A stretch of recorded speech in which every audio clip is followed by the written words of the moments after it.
मोदी जी जाकर स्पीच दे रहे हैं, हम लोग तो घूसपटिया का निकालने के लिए एफआईआर किया है।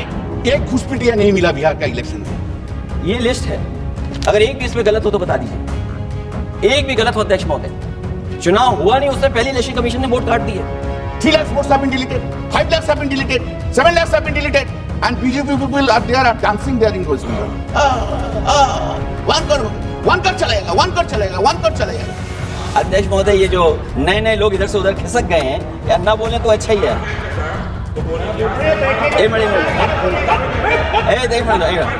ये ना पढ़े लिखे हैं ना कुछ जानकारी रखते हैं। ये अनपढ़ इसलिए हैं, मैंने एक एक घटना इलेक्शन कमीशन को टैग किया है, एक एक वीडियो इलेक्शन कमीशन को दिया है, एक एक पत्र लिखा है इलेक्शन कमीशन को। अगर एक भी कार्रवाई की हो तो मुझे बता दें, अगर ये जानते हो कि चुनाव आयोग के पास कानूनी तौर पर एसआईआर करवाने का कोई औचित्य नहीं है। और मैं फिर कहता हूं, जहां जहां आप लोग जीते हो बाई इलेक्शन में, अभी 27 भी आने वाला है, अगर एक भी लोगों जो विधानसभा आप जीत करके दिखा देना, मैं on the floor of house कह रहा हूं अध्यक्ष महोदय, इलेक्शन बैलेट पेपर से होना चाहिए। संसद भवन में जो काम आज हो रहा है वो पिछले सत्र में भी हो सकता था, लेकिन तब एसआईआर पर चर्चा नहीं हुई, पूरा सत्र खत्म हो गया। आज एसआईआर पर संसद भवन में चर्चा शुरू हो गई है, लेकिन जैसे ही चर्चा शुरू हुई, विपक्ष के 2-3 सांसदों ने अपनी बात पूरी की, जिसमें सबसे बड़ी भूमिका अखिलेश यादव ने निभाई, कांग्रेस की तरफ से मनीष तिवारी ने निभाई और टीएमसी की तरफ से कल्याण बनर्जी ने निभाई। तब अपने आप साफ हो गया कि भारतीय जनता पार्टी क्यों एसआईआर पर चर्चा करने से भाग रही थी।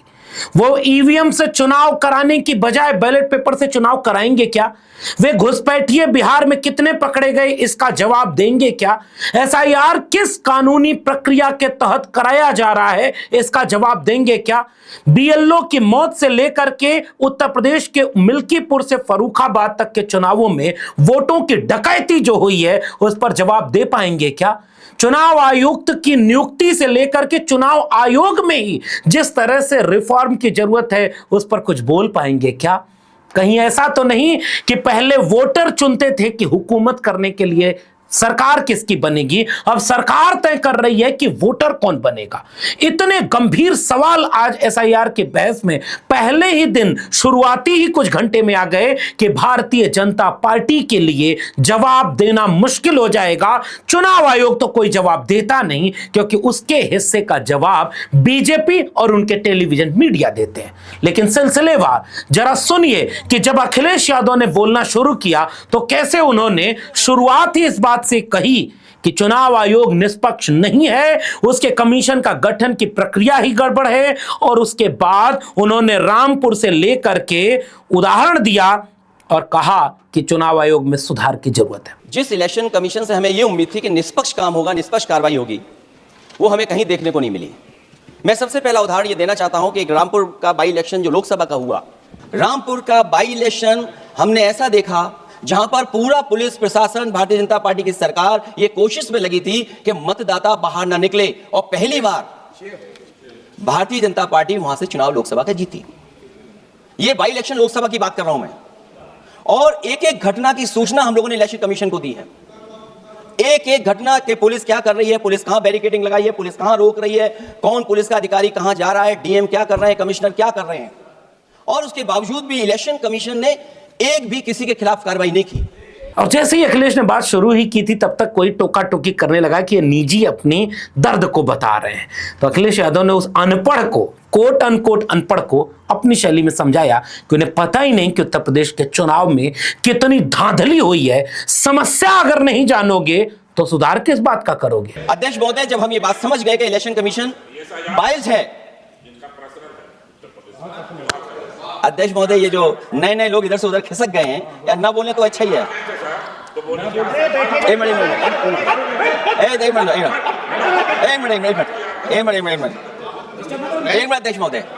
अध्यक्ष महोदय, मेरा ये आग्रह है, अध्यक्ष महोदय ये कुछ जानते नहीं है, अध्यक्ष महोदय माननीय सदस्य कुछ जानते नहीं है, ये ना पढ़े लिखे हैं ना कुछ जानकारी रखते हैं। मैं ये कह रहा हूं, मैं ये बात इसलिए कह रहा हूं, ये अनपढ़ इसलिए है अध्यक्ष महोदय, मैं ये बात इसलिए कह रहा हूं कि जो जो घटनाएं मैं बता रहा हूं, मैंने एक एक घटना इलेक्शन कमीशन को टैग किया है, एक एक वीडियो इलेक्शन कमीशन को दिया है, एक एक पत्र लिखा इलेक्शन कमीशन को। अगर एक भी कार्रवाई की हो तो मुझे बता दें, अगर ये जानते हो। असल पॉइंट यही है कि भारतीय जनता पार्टी चुनाव प्रक्रिया की समस्याओं पर बात नहीं करना चाहती, इसीलिए आज विपक्ष ने एक जिम्मेदार भूमिका निभाई। मनीष तिवारी ने जब भाषण की शुरुआत की तो मनीष तिवारी ने भी चुनाव आयोग की निष्पक्षता पर सवाल उठाते हुए चुनाव आयुक्तों के चयन की प्रक्रिया ही धांधलीपूर्ण है, उसमें पूरी तरह से सरकार का बहुमत है, इसमें 2 और सदस्य जोड़े जाएं ताकि ये निष्पक्ष हो और विपक्ष की भी आवाज सुनी जाए। अगर चुनाव आयुक्त ही सत्ता की रहनुमाई से आएंगे तो वो सत्ता की चापलूसी ही तो करेंगे। अगर सबसे पहला कोई चुनाव सुधार इस देश में होना चाहिए अध्यक्ष जी, तो वो चुनाव सुधार होना चाहिए जो कानून 2023 में बना था, जो इलेक्शन कमीशन के जो सदस्य हैं उनके चयन को लेकर जो कानून बना था, जो उसकी धारा 7 है, उसकी सिलेक्शन कमेटी में माननीय प्रधानमंत्री, नेता विपक्ष लोकसभा और एक कैबिनेट मंत्री जिसको प्रधानमंत्री सुनिश्चित करते हैं, वो 3 लोगों की समिति है। मेरा यह सुझाव है कि इसमें 2 सदस्य और जोड़े जाने चाहिए, एक नेता विपक्ष राज्यसभा और दूसरा नामजद तौर पर भारत के मुख्य न्यायाधीश the chief justice of India. तो 2 लोग सरकार से रहेंगे, 2 लोग विपक्ष से रहेंगे और एक उसमें चीफ जस्टिस ऑफ इंडिया मुख्य न्यायाधीश रहेंगे। और अध्यक्ष जी, अगर ऐसी समिति बनेगी तो फिर ठीक से खेला होगा, फिर ठीक से खेला होगा। मनीष तिवारी ने अपनी बात आगे बढ़ाते हुए यहां तक कहा कि जो एसआईआर अभी किया जा रहा है वो न तो संविधान में कहीं है और न कानून में। एसआईआर किसी कंस्टिट्यूएंसी या किसी रीजन में कोई बहुत गड़बड़ है तो करने का प्रक्रिया मिलती रही है, लेकिन चुनाव आयोग को शिकायतें मिलती हैं तो वो शिकायतों के आधार पर अगर एसआईआर कर रहा है तो उन शिकायतों को सदन पर रख के कि कौन सी गड़बड़ थी और क्या सुधार हुआ। कई प्रदेशों में एसआईआर हो रहा है, पर मैं बहुत जिम्मेदारी से यह बात कह रहा हूं कि चुनाव आयोग के पास कानूनी तौर पर एसआईआर करवाने का कोई औचित्य नहीं, ना संविधान में ना कानून में स्पेशल इंटेंसिव रिवीजन का कोई प्रावधान है। यह सिर्फ एक अख्तियार चुनाव आयोग को दिया गया था कि अगर किसी क्षेत्र में कोई गड़बड़ी है इलेक्टोरल रोल के साथ, कोई मतदाता सूची ठीक नहीं है, तो उसको ठीक करने के लिए for reasons to be recorded in writing and reasons to be made public, तो ही आप एसआईआर कर सकते हैं। आप पूरे बिहार के लिए एसआईआर नहीं कर सकते, आप पूरे केरल के लिए एसआईआर नहीं कर सकते, आप पूरे पश्चिम बंगाल के लिए एसआईआर नहीं कर सकते। आप एसआईआर अगर करना चाहते हैं तो हर कॉन्स्टिट्यूएंसी में, हर चुनाव क्षेत्र में अलग अलग जो आपको खामियां लगती हैं, उन खामियों को रिकॉर्ड करके इन राइटिंग उसको सार्वजनिक करके फिर आप कर सकते हैं। मैं सरकार से पूछना चाहता हूं कि कहां है वो रीजंस रिकॉर्डेड इन राइटिंग। इसी बात को अखिलेश यादव ने बहुत दमदारी के साथ उठाया। उन्होंने फर्रुखाबाद का जिक्र किया, मिल्कीपुर उपचुनाव का जिक्र किया और यहां तक बताया कि उत्तर प्रदेश में तो डकैती हुई है। हम शिकायत पर शिकायत करते रहे लेकिन चुनाव आयोग ने हमारी शिकायतों पर कोई जवाब नहीं दिया। 2024 के लोकसभा चुनाव में फर्रुखाबाद की धांधली और उसके बाद उपचुनावों में इतनी धांधली हुई, रामपुर से लेकर मिल्कीपुर, कुंदरकी से लेकर बंदूक तान देने की प्रक्रिया पर अखिलेश यादव ने जब एक एक उदाहरण देकर के चुनाव आयोग को घेरना शुरू कर दिया तो उम्मीद है कि चुनाव आयोग देश को यह बताने की कोशिश करेगा कि देश के सदन में बैठी तीसरी सबसे बड़ी पार्टी साफ तौर पर कह रही है कि तुम बायस्ड हो, तुम चुनाव करा ही नहीं रहे, तुम लोकतंत्र की हत्या कर रहे हो और केवल चोरी नहीं डकैती कर रहे हो। कोई जवाब देगा चुनाव आयोग? मैं 3 बाई इलेक्शन का उदाहरण देना चाहता हूं आपसे अध्यक्ष महोदय। नहीं, बाई इलेक्शन पर चर्चा नहीं हो रही। नहीं, मैं जब तक आप अध्यक्ष महोदय चीज जानोगे नहीं, अगर मैं एग्जांपल नहीं दूंगा कि इलेक्शन कमीशन क्या कर रहा है तो मैं रिफॉर्म क्या मांग करूंगा? अध्यक्ष महोदय, जब तक मैं घटना नहीं बताऊंगा, मैं पहला बाई इलेक्शन बताना चाहता हूं। ओके, मानिए आपका नंबर आएगा। अगर आप रिफॉर्म पे बात कर रहे हैं तो आपको घटनाएं क्या हुई वो बात तो करनी पड़ेगी। अध्यक्ष महोदय, मैं बाई इलेक्शन मिल्कीपुर की बात करना चाहता हूं। बाई इलेक्शन मिल्कीपुर जो अयोध्या क्षेत्र में आता है, इलेक्शन कमीशन को हम लोगों ने शिकायतें की, यहां धांधली होने जा रही है, चुनाव को हराया जाएगा। वहां की सरकार ने मिलकर के किस अधिकारी को पोस्ट करना है, किसको प्रिसाइडिंग ऑफिसर बनाना है, और हम लोगों ने रंगे हाथ पकड़ा लोगों को। एक व्यक्ति को पकड़ा, वो 6 वोट के डाल के आ रहे थे। एक व्यक्ति को पकड़ा जो दूसरी विधानसभा से थे। एक मंत्री जी भाग गए जो हजारों लोगों को लेकर के उस विधानसभा में आए हुए थे। तो ये बातें मैं इसलिए बता रहा हूं कि अगर हमें रिफॉर्म करना है तो रिफॉर्म तभी संभव है जब हमारा इलेक्शन कमीशन निष्पक्ष होगा। अब आज तक चुनाव आयोग इसका जवाब नहीं दे पाया कि वो आदमी था कौन जो एक आदमी कह रहा था 6 बार वोट डाला हूं बीजेपी को। बाद में ये वीडियो भी देख लीजिए। भाजपा भैया भाजपा। हाँ एकदम भाजपा। अरे बहुत बढ़िया स्टाफ है, कहीं 6 वोट हम अकेले डाले। 6 वोट अकेले? हाँ अकेले डाले।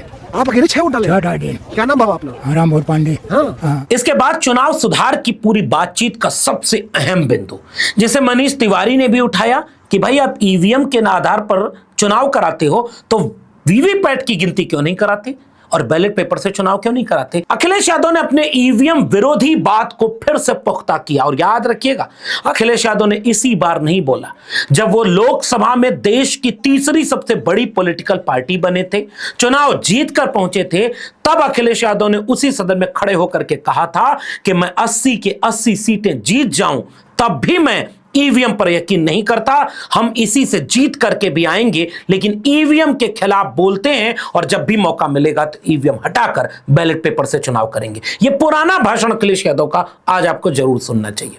ईवीएम पे मुझे कल भी भरोसा नहीं था, आज भी नहीं भरोसा। मैं 80 के 80 सीट जीत जाऊं तब भी नहीं भरोसा। और मैंने अपने चुनाव में कहा था अध्यक्ष महोदय ईवीएम से जीत करके ईवीएम हटाने का काम करेंगे। ना ईवीएम का मुद्दा मरा है ना जाएगा खत्म। जब तक ईवीएम नहीं हटेगी हम समाजवादी लोग उस बात पर अड़ग रहेंगे। इस 2 लाइन के भाषण के बाद अब आज जो अखिलेश यादव ने चुनाव सुधार के समय सबसे अहम सवाल उठाया, जिन देशों ने ईवीएम बनाया वो इसका इस्तेमाल नहीं करते, जिन देशों को प्रगतिशील और विकसित मानते हैं आप वे इसका इस्तेमाल नहीं करते। दुनिया के कई देशों में तो बैन लगाया गया है कि ईवीएम से चुनाव नहीं होगा और आप यहां पर ईवीएम से चुनाव कराते हो। और आज आपको चाहिए कि बैलेट पेपर से चुनाव होना चाहिए। इसी बैलेट पेपर की मांग पूरा विपक्ष कर रहा है। थोड़े दिनों बाद सुधार आया है कांग्रेस में, इसके लिए हम उनको धन्यवाद और बधाई देते हैं। उन्होंने कहा और अध्यक्ष महोदय मेरा भी सुझाव है कि इलेक्शन बैलेट पेपर से होना चाहिए और इसलिए होना चाहिए कि बहुत प्रश्न लग रहे हैं, बहुत उंगली उठ रही है। इलेक्ट्रॉनिक चीजों पे बहुत सवाल खड़े हो रहे हैं और केवल भारत के अंदर लोकतंत्र में नहीं दुनिया के लोकतंत्र में। और ये जो लोग कुछ कुछ कह रहे हैं इलेक्ट्रॉनिक की बात और टेक्नोलॉजी की बात कर रहे हैं, मैं उनसे कहना चाहता हूं कि भारत और जर्मनी की तुलना कर लें, भारत और अमेरिका की तुलना कर लें, भारत की और जापान की तुलना कर लें, हम कहां खड़े हैं। अगर वो संपन्न देश जो टेक्नोलॉजी में हमसे कई गुना आगे हैं अगर वो स्वीकार नहीं कर रहे ईवीएम तो आखिरकार हम ईवीएम को क्यों स्वीकार कर रहे हैं। अखिलेश यादव के भाषण के इस ईवीएम वाले और बैलेट पेपर वाले हिस्से को सुनने के बाद एक सवाल पूछिएगा भाजपा से भी ईवीएम के मुद्दे पर कि जब मशीन में गड़बड़ आ रही है, जनता का वोटरों का यकीन मशीन पर नहीं है तो फिर मशीन से चुनाव हो क्यों रहा है। इसी के बावजूद दूसरा पहलू आपका डंका देश ने दुनिया में बज रहा है। हारते हुए चुनाव जीत रहे हो आप, 56 इंच की छाती आपकी, पूरा देश एकदम दिल में आपको बसाए हुए है। लेकिन फिर भी अगर आपको लोग कहते हैं कि ईवीएम की वजह से जीत रहे हो तो बुरा नहीं लगता। नरेंद्र मोदी और बीजेपी आज ही घोषणा कर दी कि जब सब हमारे फेवर में है तो लाओ विपक्ष की इस शंका का समाधान करते हैं और बैलेट पेपर से चुनाव कराने की फिर से घोषणा कराते हैं। सोचिएगा ऐसा नहीं होगा। आगे सुनिए कि इस पूरी बातचीत में हुआ क्या। इलेक्टोरल बॉन्ड का जिक्र, मीडिया बायस्ड है इसका जिक्र अखिलेश यादव ने अपने भाषण में किया। जब मीडिया एक ही व्यक्ति को दिखाते रहेगा और उसमें उन्होंने थोड़ा क्षेत्रीय दलों की भूमिका को बहुत ही दूरदर्शी राजनीति के तहत भारत के लोकतंत्र की बुनियाद यह है कि बाइपोलर पॉलिटिक्स ना हो, 2 राष्ट्रीय दल हों और उन्हीं के विमर्श ही राष्ट्र के विमर्श बन जाएं। इसको खारिज करते हुए भारतीय लोकतंत्र की, समाजवादी लोकतंत्र की बुनियाद पर अखिलेश यादव ने प्रकाश डालते हुए कहा कि रीजनल फोर्सेस के लिए न तो इलेक्टोरल बॉन्ड में कोई चंदा जल्दी मिलता है, कुछ एक आध अपवाद छोड़ दें तो, और न मीडिया उन्हें दिखाता है। ऐसे में ये फेयर इलेक्शन कहां है, लेवल प्लेइंग फील्ड कहां है। इसलिए रीजनल पार्टियों को भी इलेक्टोरल बॉन्ड पर आप लूट रहे हो और चुनाव को महंगा करा रहे हो, रीजनल फोर्सेस लड़ेंगे कैसे। टेलीविजन पर एक ही लोग दिखाई देते हैं, बाकी लोग दिखाई नहीं देते। उनका नैरेटिव, उनका मुद्दा, उनके भाषण, उनका एजेंडा सामने नहीं आता तो वो लड़ेंगे कैसे। कि जो समय समय पर पैसा आ जाता है अकाउंट में, ये लोकतंत्र को सबसे ज्यादा कमजोर कर रहा है। 10,000 बिहार में बांट दिए। अभी सुना है कि बहुत सारी महिलाओं ने कई जिलों में आंदोलन किया है, वो 10,000 के वादे से मुकर रहे हैं लोग। और मुझे याद है कि जिस समय उत्तर प्रदेश में मैं फ्री मोबाइल देने जा रहा था, कैबिनेट से मैंने पॉलिसी पास की थी, लेकिन यही बीजेपी के लोग चिल्ला चिल्ला करके उसको कह रहे थे कि चुनाव को इन्फ्लुएंस करने के लिए ये पॉलिसी लेकर के आए हैं, ये बांटने जा रहे हैं, और उसको रोक लगवाने का काम इलेक्शन कमीशन से किसी ने किया था, तो वो भारतीय जनता पार्टी थी। कुछ बात हम लोगों को समझ में नहीं आती। हमारे जो गरीब मतदाता हैं वो कभी कभी अध्यक्ष महोदय हमसे पूछते हैं कि आप तो टीवी पे आते हैं और चले जाते हैं, कुछ लोग टीवी पे आते हैं फिर जाते ही नहीं है, ये कारण क्या है? अगर इलेक्शन के समय पर हम पॉलिटिकल पार्टीज को स्पेस अगर बराबर नहीं मिलेगा तो शायद चुनाव निष्पक्ष नहीं होंगे। इसलिए अध्यक्ष महोदय आपके माध्यम से मेरा सुझाव यह भी है कि चाहे वो प्राइवेट हो चाहे सरकारी हो, मीडिया में बराबर का कहीं ना कहीं हम लोगों को भी स्पेस मिलना चाहिए। इधर एक नई चीज है, नया जमाना है तो नई चीज है सोशल मीडिया। पहली बार देखने को मिल रहा है कि जहां पर इमेज बनाने के लिए पैसा नहीं खर्च किया जा रहा अध्यक्ष महोदय, दूसरे की इमेज कैसे खराब की जाए उसके लिए पैसा खर्च किया जाता है। जो नकारात्मक जितना कैंपेन है, मैं अध्यक्ष महोदय दावे के साथ कह सकता हूं हमारे पास कोई एजेंसी नहीं है, कोई सोशल मीडिया टीम नहीं है जो हम नेगेटिव कैंपेन रन कराते हो, लेकिन भारतीय जनता पार्टी के पास हजारों ऐसे लोग हैं और हजारों करोड़ रुपए इस बात के लिए खर्च करते हैं कि नेगेटिव कैंपेन कैसे रन किया जाए। और जितना जितना चुनाव करीब आता है उतना सोशल मीडिया से लेकर के हर प्लेटफॉर्म पर नेगेटिव कैंपेन अगर कोई कर रहा है तो वो कर रहा है भारतीय जनता पार्टी के लोग। इलेक्ट्रल बॉन्ड की तो बात हम इसलिए नहीं करना चाहते क्योंकि हमें तो मिला ही नहीं कुछ। तो ये जो इलेक्ट्रल बॉन्ड वाला जो खेल है अध्यक्ष महोदय, ये तो दिखाई देने वाला खेल है। उसमें सोचिए कहां हम लोग टिकेंगे, कहां रीजनल पार्टीज टिकेंगी। इसलिए अगर ये तरीका चुनाव होगा, खर्चा कैसे कम हो, इस पे भी इलेक्शन कमीशन को सोचना चाहिए कि ये खर्चा कैसे कम किया जाए। और उसके बाद अखिलेश यादव ने बीएलओ की बात उठाई कि एसआईआर के नाम पर एक तरफ आप उत्तर प्रदेश के एक विधानसभा में 15,000 वोटर पहले ही काट चुके हो। कॉपी दिखाई देख रहे हैं स्क्रीन पर, ये वो कॉपी है जिसको अखिलेश यादव दिखाते हुए कह रहे हैं कि ये वोटर एसआईआर की प्रक्रिया के पहले ही आपने काट दिए। बीएलओ की मौत हो रही है, उसको ट्रेनिंग नहीं मिली, बीएलओ जो बने हैं उनके ऊपर इतना दबाव हो रहा है और दबाव में वो सारे बीएलओ मारे जा रहे हैं और एसआईआर की आड़ में इतनी हड़बड़ी में आप ये सारे काम कराए जा रहे हो। और ये वही प्रक्रिया है जो उत्तर प्रदेश में बंदूक रख देती है वोटर के छाती पर और वही चंडीगढ़ में सीसीटीवी पर बैलेट पेपर होता था चोरी पकड़ी जाती है। और इसी बीएलओ की बात को कल्याण बनर्जी ने अपने भाषण में फिर से उठाते हुए कहा कि एक भी बीएलओ से मिलने ये भाजपा वाले क्यों नहीं गए। टीएमसी की तरफ से कल्याण बनर्जी ने तो पूरी लिस्ट गिना दी कि इतने बीएलओ मारे गए और आप किसी में गए नहीं। और कहां है आपके लोग? Suicide attempt due to SIR panic. Mother attempted suicide along with the child, other documentation fear. Hunger strike by Motua community. This Motua community. Sir, do you know what is happening? One BJP MOS sitting in West Bengal is giving the citizenship certificate. Akhilesh Yadav ने इसके बाद जो आरोप लगाया कि चुन चुन कर आप अपने विरोधियों को, पीडीए के लोगों का वोट काटते हो, जाति देख करके पोस्टिंग करते हो, उस पूरी प्रक्रिया को प्रभावित करते हो। और याद रखना ज्ञानेश कुमार जी, 18,000 एफिडेविट का सवाल फिर अखिलेश यादव ने उठाया कि 2022 के चुनाव के बाद हमने जब ये सबूत दिए तो आज तक आपने इस पर कोई जवाब क्यों नहीं दिया। और आप इतने बड़ी प्रक्रिया में आधार कार्ड से लिंक नहीं कर रहे हो और पहले कह रहे थे आधार कार्ड जरूरी है, अब कह रहे हो आधार कार्ड नहीं चलेगा। कहीं चुपके एनआरसी तो नहीं कर रहे और उसकी आड़ में उत्तर प्रदेश का मुख्यमंत्री सुनने में आ रहा है कि डिटेंशन सेंटर बना रहा है।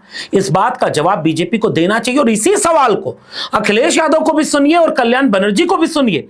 कल्याण बनर्जी ने तो साफ पूछ दिया, एक घुसपैठिया मिला क्या? मोदी जी जाके कैसे नाच नाच के भाषण कर रहे थे रे भाई कि घुसपैठिया। और वही लोग आज यहाँ के लोगों को अपमानित करने का काम कर रहे हैं और इस सवाल पर डिबेट ही नहीं होने दे रहे कि घुसपैठिया 12 साल तुम सरकार में हो, प्रधानमंत्री तुम हो, गृह मंत्री तुम हो, घुसपैठिया आया कौन से? ऐसा नहीं लगता कि ये भारत के लोगों का अपमान है और इनडायरेक्टली आप नागरिकता तय कर रहा है चुनाव आयोग। और यह सबसे खतरनाक है। सुनिए विपक्ष के दो बड़े नेताओं के बड़े सवाल को। आधार जैसा कार्ड जो जिसमें सब कुछ डॉक्यूमेंटेड है, आपके फिंगर्स हैं, आपकी आई है, आपका पूरा डिटेल है, उसके बाद भी आप आधार को नहीं मान रहे, इसका मतलब ये SIR नहीं है, ये अंदर ही अंदर NRC वाला काम कर रहे हैं। क्योंकि हमने उत्तर प्रदेश में सुना है कि वहां के मुख्यमंत्री जी कह रहे हैं कि हम डिटेंशन सेंटर बना रहे हैं। बिहार में तो आप लोग बहुत कुछ किया, बोला था घुसपैठिया जो है सब निकाल देंगे, घुसपैठिया जो है सब निकाल देंगे। मोदी जी जाकर स्पीच दे आ रहे हैं, हम लोग तो घुसपैठिया का निकालने के लिए SIR किया है। एक घुसपैठिया नहीं मिला बिहार का इलेक्शन में। और इसलिए यह बात अब बीजेपी के खेमे में चली गई है। क्या वो जवाब देंगे? और कल्याण बनर्जी ने तो यहां तक कह दिया कि पहले वोटर चुनता था सरकार, अब सरकार चुनेगी कि वोट कौन देगा। इसके आड़ में जो आप ये सब काम करते हो, इस तरह से चुनाव सुधार कभी नहीं हो सकता। क्या भारतीय जनता पार्टी, चुनाव आयोग और मीडिया जो बीजेपी की गोद में बैठा हुआ है, मोदी मीडिया, वो इन सवालों पर डिबेट कराएगी कि बैलेट पेपर से होना चाहिए कि नहीं चुनाव? ये इलेक्टोरल बॉन्ड के नाम पर लूट हो रही है पैसे की, और पैसा झोंक करके ताकतवर लोग ही अब पूरे देश की राजनीति को तय कर रहे हैं, और सामान्य लोग, क्षेत्रीय दलों का, कमजोर लोगों का, गरीबों का अब लोकतंत्र बचा ही नहीं।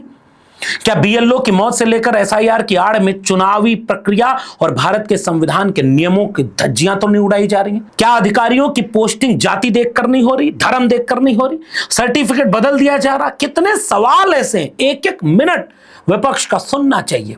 इस वीडियो की सीमा इसलिए हम बहुत ज्यादा तो आपको नहीं दिखा पा रहे हैं, लेकिन सोचिएगा कि जितना सवाल इंडिया गठबंधन ने, विपक्ष ने उठाए हैं, अखिलेश यादव ने जितना तगड़ा हमला बोला है, कल्याण बनर्जी और मनीष तिवारी ने उस हमले को और तीखा बनाया है, और उसके बाद अभी बहस जारी है। क्या विपक्ष के इन सवालों का एक भी जवाब बीजेपी सदन में दे पाएगी, या यही कह देगी कि हम थोड़ी चुनाव आयोग जवाब देगा? तो क्या इसका जवाब देगी बीजेपी कि चुनाव आयोग बनाया कैसे तुमने, और उसमें नियुक्ति ही बदल दी, उनके ऊपर मुकदमा कोई नहीं कर सकता, और वो आजाद हो गए कि देश के लोकतंत्र को बर्बाद कर दें? इसका जवाब बीजेपी दे पाएगी? आप क्या मानते हैं इस पूरी प्रक्रिया में? नीचे अपनी टिप्पणी जरूर भेजिएगा। अगर आपको ये वीडियो जरूरी लगे, पसंद आए, तो शेयर करिए ताकि लोगों में जागरूकता बढ़े। फिलहाल इस वीडियो में इतना ही। मेरे चैनल को अगर सब्सक्राइब नहीं किया तो जाते जाते चैनल को सब्सक्राइब करना मत भूलिएगा। बेल आइकॉन यानी घंटी का बटन दबाएंगे तो अगली वीडियो की सूचना मिलेगी। ज्वाइन करेंगे तो हमें ताकत और हिम्मत मिलेगी। अगर आप इस वीडियो को ट्विटर यानी एक्स या फेसबुक पर देख रहे हैं तो हमें फॉलो करना मत भूलिए। फिर मिलेंगे, तब तक के लिए बहुत बहुत धन्यवाद।